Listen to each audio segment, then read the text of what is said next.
Dear audience, it's a pleasure to introduce Cary here with me from i2c.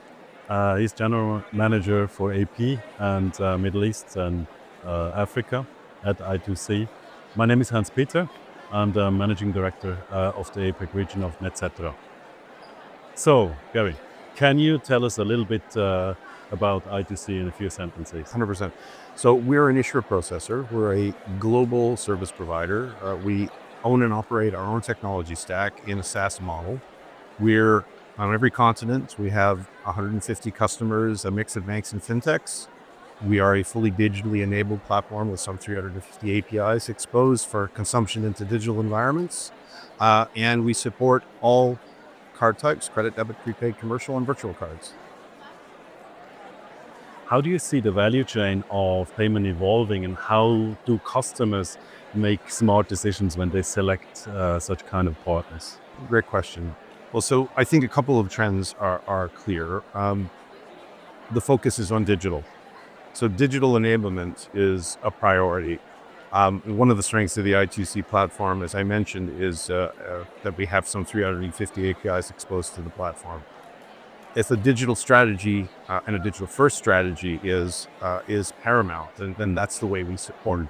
Additionally, being able to support provisioning cards into the prevailing digital wallets, Apple Pay, Google Pay, very important. Out of the box, this is a service we provide. We call it the yellow path process.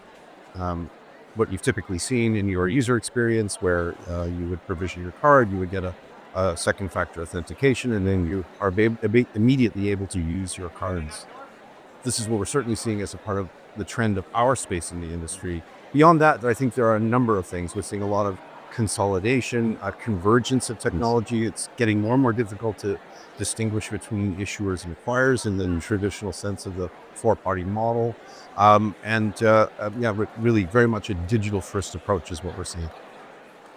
What are the key considerations for our customers when selecting to work with a SaaS or an outsourced service provider? Sure. Well, look, I think, both of us offer an outsourced solution, a SaaS-based solution. Obviously, that is a choice we have made, and one that we believe is the right one.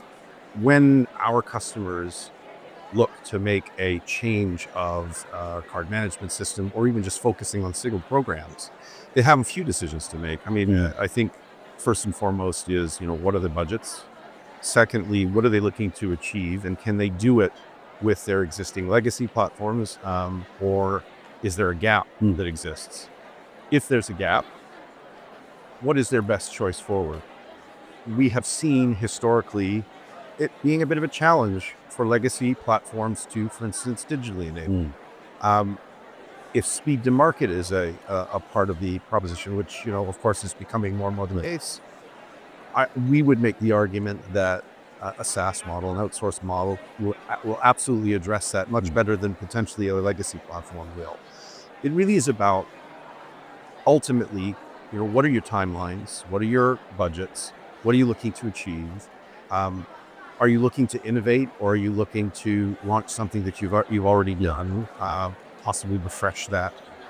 Lots of decisions to be made. And again, we would make the argument that because we are a vendor to our customers, we have to prioritize them. It is often the case if you're looking at an in-source solution, one that exists at least anyway. It's challenging to get resources. There are a number of priorities within issuers. But again, ultimately, it is very much dependent on what the strategy of the issuer is. There is also some regulatory concerns, right? And in some markets, we're seeing regulators that don't favor outsourcing as much as others. But we're, of course, looking to address that by educating regulators as well. Let's talk about i2c. Why does it make sense for i2c to work with other niche players just like Netcetera? Great. Well, look, I will say we're a bit selective with who we work with. So we own 100% of our code. And that was a very deliberate choice, rather than, for instance, licensing another application. It means that we literally own our own destinies. When we make the choice to work with third parties, it's for specific expertise that we don't have. Yeah. And quite frankly, don't choose to have. So an ACS provider, for instance, is a specific expertise that really makes sense for us to partner with.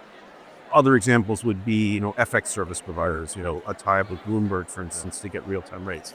So when we make those decisions, it really is about looking to partners that provide expertise in things that we know we either can't do or don't want to do, Okay. right? Or where we know that there's specific expertise in. Okay. Cary, thank you very much for the fireside talk. Pleasure. Hope to see you soon again. Thank you so much. Thank you.